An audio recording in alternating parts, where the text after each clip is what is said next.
नमस्कार, मैं हूं आरजे रॉकस्टार और आज है शाम शानदार क्योंकि मेरे साथ आज हैं स्टूडियो में जोरदार सिंगर। तालियों से स्वागत हो समीर भाई का। क्या हाल है सर? सर एक नंबर। और पहले तो मैं धन्यवाद करना चाहूँगा भाई का जिन्होंने हमें यहाँ इनवाइट किया, और जो भी इस वक्त हमें सुन रहे हैं उन सभी को भी बहुत बहुत धन्यवाद कहूँगा। बिकॉज़ अगर आप लोग हो तो मैं हूँ, और आप लोग गाने सुनते हैं, सो भाई ने यहाँ पे हमें बुलाया और मौका दिया आपके समक्ष आने का।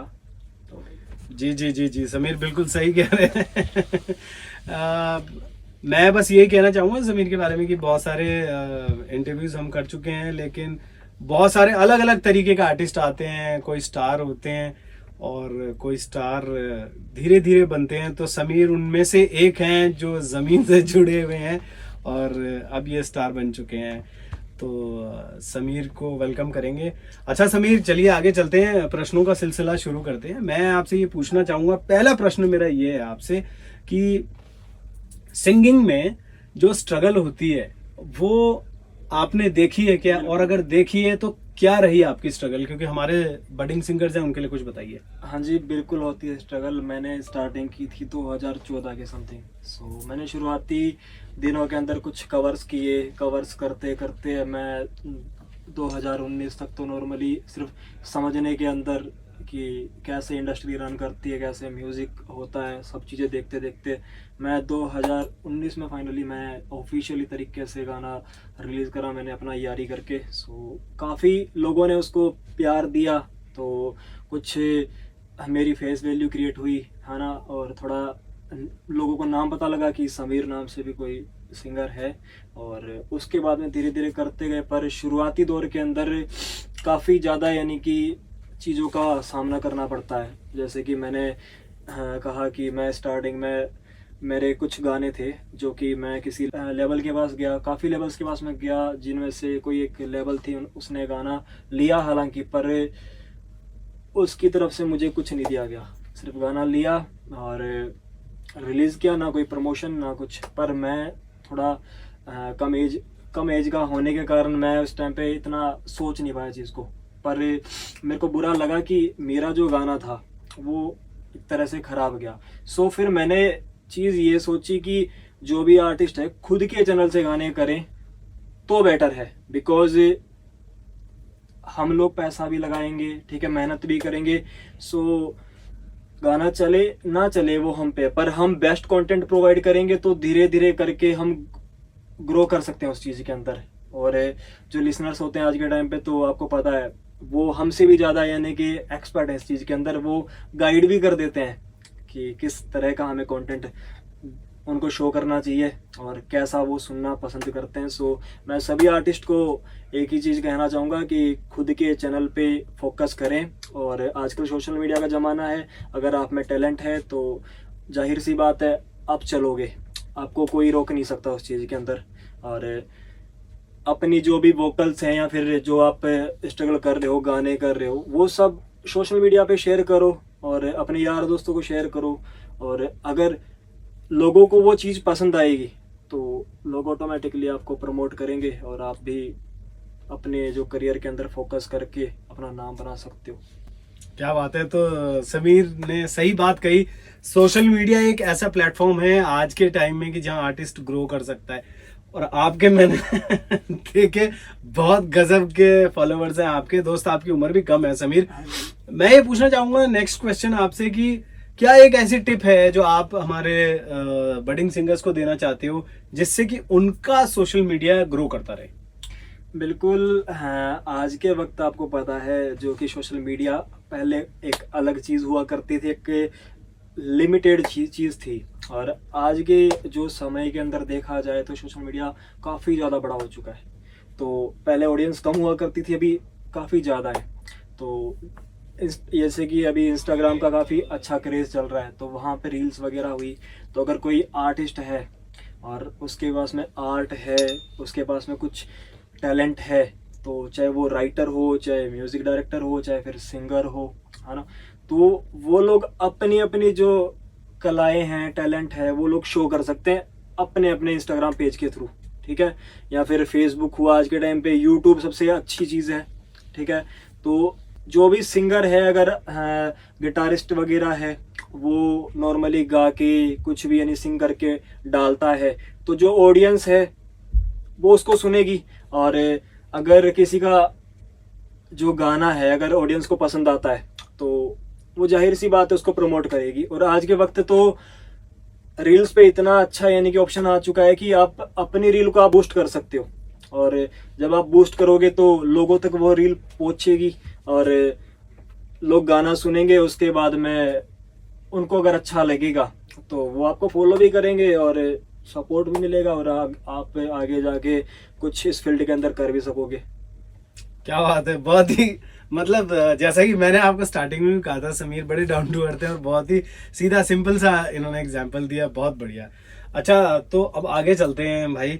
समीर, आपका जो नया गाना आने वाला है यार, उसकी क्या कहानी है, बताइए जरा हमारे लिसनर्स को। जी, मेरा एक अभी बापू के ऊपर यानी फादर साहब के ऊपर एक गाना रिलीज होने वाला है बहुत जल्द, जो कि मेरा भाई हरमन कलसी उनके साथ में आ रहा है। सो हम दोनों ने कोलैबोरेशन करने की सोची, बिकॉज गाना भी बड़ा प्यारा और भाई की वोकल्स भी काफ़ी प्यारी है, और हम ऑलरेडी काफ़ी टाइम से एक दूसरे को जानते हैं, तो हमने सोचा कि कुछ किया जाए साथ में। तो गाना हमारे पास में लिखा हुआ था और भाई को भी पसंद आया, सो हमने सोचा ट्राई कर लेते हैं। स्टोरी क्या है उस गाने की, ये बताओ जरा। स्टोरी एक मिडिल क्लास जैसे कि लड़का होता है, तो सभी के पीछे कुछ ना कुछ यानी कि जिम्मेदारी होती है, ठीक है। तो जैसे कि जो उसके अंदर हमने दिखाया है कि लड़का ना काफ़ी गरीब फैमिली से बिलोंग करता, हालांकि मैं भी करता था और अभी भी हूँ, ऐसा नहीं है। तो हमने एक तरह से हमारी स्टोरी वहाँ पे शो की है, ठीक है, कि लोगों को पसंद आएगा, वो सभी के लाइफ से मिलता जुलता है। तो हमने जो गाना लिखा था उसकी लाइंस मैं कुछ आपके सामने पेश करूंगा। सो उम्मीद है जितने भी हमारे भाई बहन हैं, दर्शक हैं और जो ये एफएम सुन रहे हैं, तो उन सभी को पसंद आएगी। ऐसा कुछ था कि होई उड जांदी नींद वेख बरसातां बल्लीए, चौंदी छत्तां थल्ले कट्टिया मैं रातां बल्लीए। होई उड जांदी नींद वेख बरसातां बल्लीए, चौंदी छत्तां थल्ले कट्टिया मैं रातां बल्लीए। हो कच्चा जा मकान हुण तक चेते आ हो टुੱਟਾ जा फर्राटा बल्लीए। सोचदा हुंदा सी कदे एक गीत कड्डना, सोचदा हुंदा सी कदे एक गीत कड्डना, समीर ने वेखिया जी एल्बमां कड्डियां। हो बापू जिस दिन मेरा टाइम ही आऊगा, मिलणगे लोग रोक रोक गड्डियां। क्या बात है, बहुत बढ़िया यार, बहुत ही बढ़िया है। क्या मतलब इसका हिंदी में मीनिंग क्या है यार दोस्त? इसका हिंदी में मीनिंग ये है कि उड जांदी नींद वेख बरसातां बल्लीए, कि जो बारिश आ रही होती है उस टाइम पे यानी कि देख के नींद उड़ जाती थी, है ना, कि उड़ जांदी वेख, है ना, बरसातां बल्लीए, नींद उड़ जांदी वेख बरसातां बल्लीए, चौंदी छत्तां थल्ले कट्टियां में रातां बल्लीए, कि जो बारिश का जो पानी होता है वो टिप टिप टिप टिप करके नीचे गिर रहा होता है। तो उसके अंदर कहा गया है कि चौंदी छत्तां थल्ले कट्टियां में रातां बल्लीए, पानी गिर रहा है, मैं नीचे सो रहा हूँ, है ना, कि वहां पे हमने रातें निकाली है ना। चौंदी छत्तां थल्ले कट्टियां में रातां बल्लीए, कच्चा जा मकान हुण तक चेतिया, कि जो कच्चा सा हमारा मकान था वो आज भी हमारे को याद है, और वो याद है वो टुੱਟਾ जा फर्राटा बल्लीए, जो पंखा होता है उसको फर्राटा बोला है, कि वो टुੱਟਾ जा जो फर्राटा था वो भी याद है। और मैं कभी सोचता होता था कि यार कोई गाना करना है, ठीक है, हमें कुछ बनना है, मेहनत करते थे दिन रात। तो मैंने उसके अंदर लिखा है कि सोचदा हुंदा सी कदे एक गीत कड्डना, आज समीर ने वेख एल्बमां कड्डियां, कि आज ना हमने एल्बम निकाल दी, ठीक है। तो उसके अंदर कहा गया बापू को कि बापू जिस दिन मेरा टाइम ही आऊगा, कि मेरा जिस दिन टाइम आएगा तो लोग ना मिल लेंगे रोक रोक के गाड़ियां, कि बापू जिस दिन मेरा टाइम ही आऊगा, मिलणगे लोग रोक रोक के गड्डियां। तो ये इसका था, और पूरा जब आप सुनोगे तो उम्मीद है आपको काफ़ी अच्छा लगेगा। और भाई ने काफ़ी, मेन चीज़ ये है कि हरमन भाई जो कि है काफ़ी अच्छी वोकल है, काफ़ी प्यारा गाया है, आपको पसंद आएगा। बिल्कुल बिल्कुल, क्यों नहीं यार जरूर हम सुनेंगे। अब गाना कब रिलीज हो रहा है वो भी आप बताइए। जी, गाना जो है हाँ, पूरा रेडी हो चुका है। मेरा भाई है चंडीगढ़ से, बीट बॉय दीप, सो भाई ने म्यूज़िक किया है, और हरमन भाई ने गाया है आधा और आधा मैंने गाया है, और एक मेरा फ्रेंड है जो कि राइटर है ना, तो उन्होंने लिखा है इस चीज़ को, उनका नाम मोहित मंगी है, जो कि लुधियाना से बिलोंग करते हैं, है ना। तो क्या बात है। गाना नेक्स्ट मंथ के अंदर आने वाला है। अच्छा, नेक्स्ट मंथ आने वाला है, तो जो गाना है बापू वो नेक्स्ट मंथ हम जरूर सुनेंगे। जाने से पहले मैं ये कहूँगा आपसे समीर की एक आखिरी प्रश्न मेरे दिमाग में है, और वो ये है कि मैं भी अपने लिसनर्स को बताता हूँ कि जब दो आर्टिस्ट आपस में मिलते हैं, कोलैबोरेशन करते हैं, तो उनके गाने काफ़ी रीच तक पहुँचते हैं। आप क्या मानते हैं कि दो आर्टिस्टों को करना चाहिए कोलैबोरेशन या नहीं? अगर करते हैं तो क्यों? हाँ जी, जाहिर सी बात है, बिल्कुल करना चाहिए। बिकॉज जो दो आर्टिस्ट होते हैं उनकी दोनों की अलग अलग ऑडियंस होती है। तो अगर मान लो जैसे कि कोई भी आर्टिस्ट है, जैसे अब मैं हूँ, हरमन भाई, ये दोनों कोलैबोरेशन कर रहे हैं, तो उनकी जो ऑडियंस है वो मेरे तक जुड़ेगी, और जो मेरी ऑडियंस है वो उन तक जुड़ेगी। बिकॉज दोनों की अलग अलग है। तो वो जो उनकी जो ऑडियंस है वो मेरी जो आवाज़ है वो उनके कानों तक जाएगी, और उनकी मेरे। तो कहीं ना कहीं उनको भी उस चीज़ से फ़ायदा है, क्योंकि उनके पास में भी कुछ लिसनर्स मिल रहे हैं, और मुझे भी फ़ायदा है, उनके यानी लिसनर्स मेरे पास में आ रहे हैं। सो अगर ऐसे अगर चलता रहे तो हर आर्टिस्ट को यानी कि प्रॉफिट है। और हाल ही में आपने देखा होगा काफ़ी बड़े बड़े आर्टिस्ट हैं जो कि बाहर के कुछ आर्टिस्ट के साथ में भी कोलैबोरेशंस कर रहे हैं। सो वो इसीलिए कर रहे हैं बिकॉज उनको कुछ बाहर की ऑडियंस वगैरह भी प्रोवाइड हो रही है। और तो जैसे कि कुछ इंटरनेशनल आर्टिस्ट हैं तो वो पंजाबी आर्टिस्ट के साथ में गाने कर रहे हैं, तो उनमें ये होता है कि मोस्टली जैसे पंजाबी जो ऑडियंस है वो उनके पास जा रही है, और जो बाहर की ऑडियंस है वो उस आर्टिस्ट के पास में आ रही है। कि इंटरनेशनल कोलैबोरेशंस वगैरह, सो मैं भी फिलहाल मेरे कुछ इंटरनेशनल कोलैबोरेशंस वगैरह आ रहे हैं, जो कि अभी हाल ही में मैंने रिकॉर्ड किया है गाना। इंटरनेशनल रैपर है ट्रैप हेवन करके भाई के साथ में मेरा गाना आ रहा है, जो कि उन्होंने उसके अंदर रैप किया गाने में और गाया मैंने है।